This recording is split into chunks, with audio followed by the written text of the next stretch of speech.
কলকাতায় এলেন জাতীয় তদন্তকারী সংস্থা এনআইএর আধিকারিকেরা। মোথাবাড়ি কাণ্ডের তদন্ত করবেন এনআইএর আইজি সোনিয়া সিং। তিনি কলকাতা বিমানবন্দরে 10টা নাগাদ এসেছেন। তারপরই মালদহের উদ্দেশ্যে রওনা হচ্ছেন। তিনি কালিয়াচক থানায় যাবেন, ঘটনাস্থলেও যেতে পারেন, সেখান থেকে নমুনা সংগ্রহ করতে পারেন।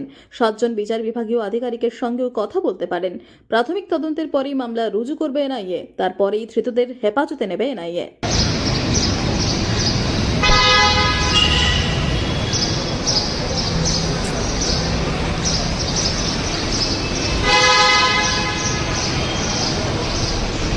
मैडम आप लोग मीडिया से हैं।